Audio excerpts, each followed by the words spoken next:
আসসালামু আলাইকুম। আশা করি এবং দোয়া করি সকলে ভালো আছেন। আজকে আপনাদেরকে একটা গল্প শোনাবো। গল্পটা পুরোটাই ভালো থাকা কেন্দ্রিক। গল্পের শুরুটা এভাবে করি যে এক দেশে একটা ছেলে ছিল। ধরেন ছেলেটার নাম গোপাল, ধরেই নেওয়া যায় যে ছেলেটার নাম গোপাল। গোপাল নামে একটা ছেলে ছিল। সে সব সময় ভালো থাকতো, সে সব সময় ভালো থাকতো। একটা বিষয় আছে না যে সত্য এবং বাস্তব, যেটা প্রতিষ্ঠিত হয় সেটা সত্য, আর যেটা বাস্তব তা তো বাস্তবিক। বাস্তবিক অর্থে ছেলেটা লজ্জা পেয়ে ভালো থাকতো। লজ্জা পেয়ে ভালো থাকা বুঝেন? তার শৈশবের কথা বলি। গোপাল যখন ছোট, স্কুলে যায়, মানে প্রাথমিক পর্যায়টা আর কি, 1 থেকে 5 বা 5 থেকে 10, এইরকম একটা বয়সের অবস্থা। ছাত্র হিসাবে সে নিতান্তই নিম্নমানের ছিল, বা নিম্নবিত্ত ছাত্র বলতে পারেন, যার মানে লেখাপড়ার মান, মেধার ব্যাপারটা ঠিক জানি না, মানে পরীক্ষার রেজাল্ট সব কিছু খুব খারাপই হতো সব সময়। তারপরেও যখন কেউ তাকে জিজ্ঞেস করতো, গোপাল তুমি কেমন আছো, গোপাল লজ্জা নিয়ে বলতো হ্যাঁ ভালো আছে। তারপর গোপাল যখন একটু বড় হওয়া শুরু করলো, তার ভেতর যখন যুক্তি এবং ধর্মের বিষয়গুলো আসলো, এই বিষয়গুলোর কেন্দ্রিক মানে যৌক্তিকভাবে বা ধর্মীয় শিক্ষা দীক্ষার আলোকে যে আমি তো কোটি কোটি মানুষের তুলনায় ভালো আছি, তখন সে আরও কনফিডেন্টলি বলা শুরু করলো যে না আমি ভালো আছি। গোপালের আত্মীয় স্বজনের মহলে অত্যন্ত জ্ঞানী, গুণী এবং শ্রদ্ধেয় একজন ব্যক্তি ছিল। সে কোনো এক প্রসঙ্গে গোপালকে বোঝালো যে ব্যর্থ মানুষের দর্শন দিয়ে জীবন চালাতে যেও না।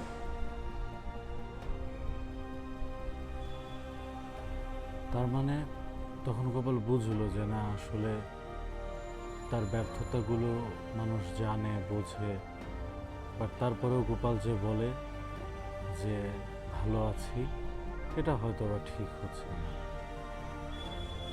গোপাল তখন উত্তরগুলো একটু অন্যভাবে দেওয়া শুরু করলো যে না, আলহামদুলিল্লাহ ভালো আছি, আল্লাহ অনেক মানুষের চেয়ে ভালো রেখেছে, সৃষ্টিকর্তা কোটি কোটি মানুষের চেয়ে ভালো রেখেছে, সৃষ্টিকর্তার জন্য কী বা করি, তারপরেও সৃষ্টিকর্তা এত ভালো রেখেছে, তারপরেও সে ভালো থাকতেই থাকলো, ভালো থাকতেই থাকলো।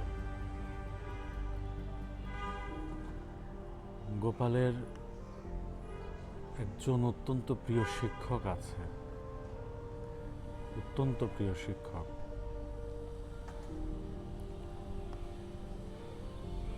সে যখন গোপালকে জিজ্ঞেস করতো গোপাল তুমি কেমন আছো, গোপাল বলতো স্যার ভালো আছি স্যার।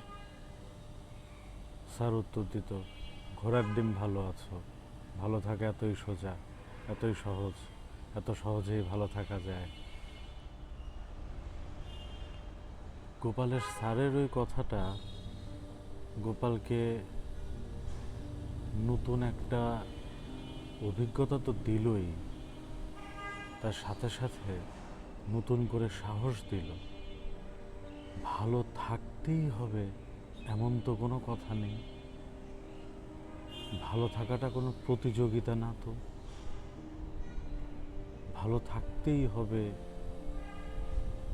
সবার চেয়ে ভালো থাকতে হবে, তুলনামূলকভাবে ভালো থাকতে হবে এমন তো কোনো কথা নেই।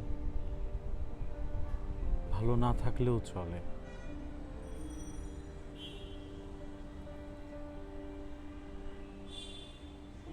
আমাদের জীবনে আমরা ভালো থাকতে যেয়ে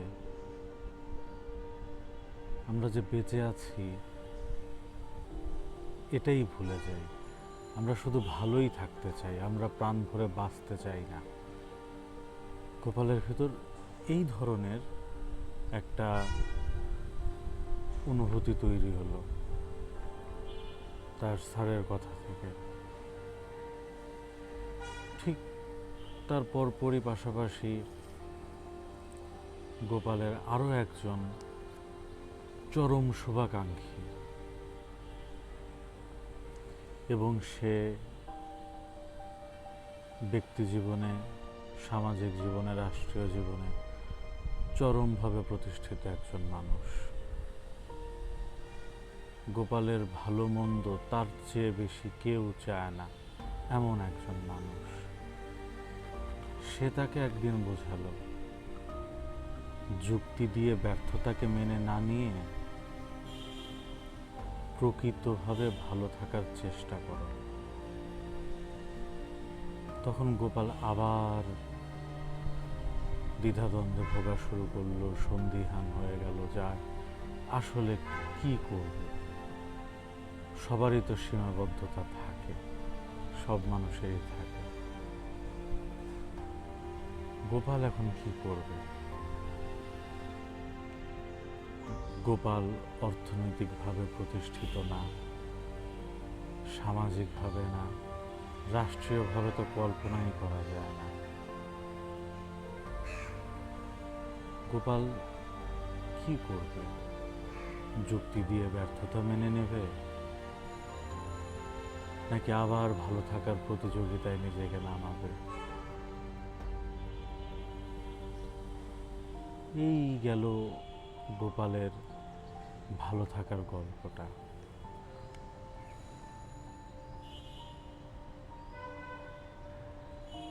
এবার নিজেদের কথা বলি। গোপাল তো না হয় যুক্তি, বাস্তবতা, সত্য মিথ্যা মিলিয়ে ভালোই আছে, হয়তোবা ভালো থাকবেও।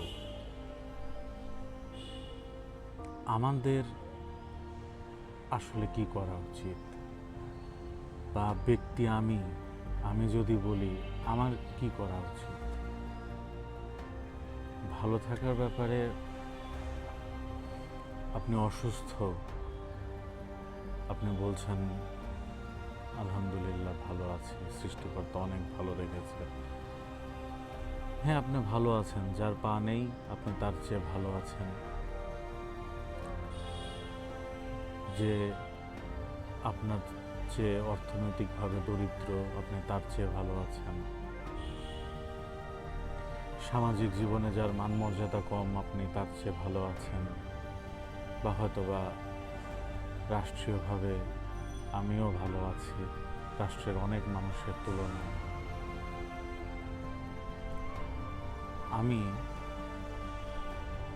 আমার একটা ব্যক্তিগত কথা বলি। সবারই একজন গুরু শিষ্য সম্পর্কের জায়গা থাকে, আমারও একজন এরকম আছে। উনি অসম্ভব সাহসী একজন মানুষ। উনি ভালো আছে না খারাপ আছে সেই জায়গাটায় যাব না। ওনার সাহসের একটা ছোট্ট গল্প বলি। উনি মাঝে মাঝেই বলে বা সোশ্যাল মিডিয়াতে স্ট্যাটাস দেয় ভালো নাই বাপ্পি ভাই।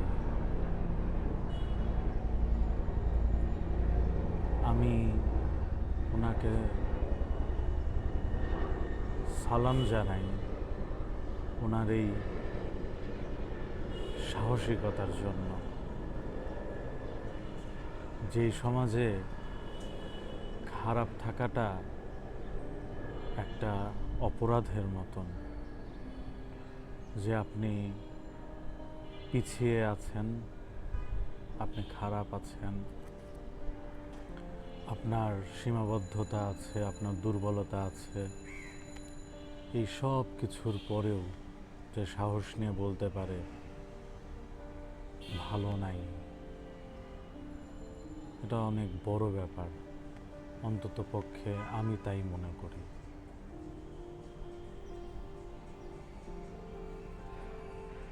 আসলে জীবনে ভালো থাকতেই হবে, এটা আমি মনে করি না যে এটা বাধ্যতামূলক কোনো কিছু বা এটা কোনো অপরিহার্য কিছু।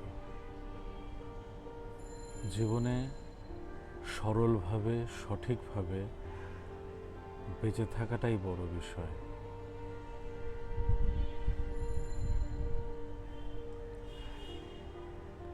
আমি দোয়া করি আমরা সবাই যেন বাস্তবতার সাথে নিজেদেরকে রাখতে পারি। সত্য যেদিন প্রতিষ্ঠিত হবে সেদিন হবে, কিন্তু আমাদের ভালো থাকা, খারাপ থাকা, এটা যেন বাস্তবিক অর্থেই হয়। আমাদের আচরণ, আমাদের প্রশ্ন, প্রশ্নের উত্তর, এগুলো যেন সরল, সহজ হয়। আমাদেরকে যেন গোপালের মতন লজ্জা পেয়ে ভালো থাকতে না হয়।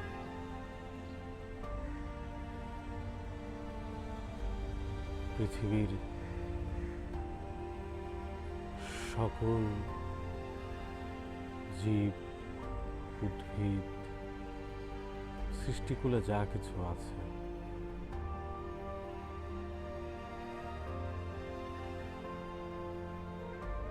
সবাই যেন ভালো থাকে। আমার শাব্দিক ত্রুটিগুলোকে ক্ষমা সুন্দর দৃষ্টিতে দেখবেন। আমি আপনাদের সবাইকে ধন্যবাদ জানাই আমার এই অপরিপক্ক বা অনভিজ্ঞ যেই গল্পগুলো বলি সেগুলো ধৈর্য ধরে শোনার জন্য। সবাই ভালো থাকবেন। আল্লাহ হাফেজ। আসসালামু আলাইকুম।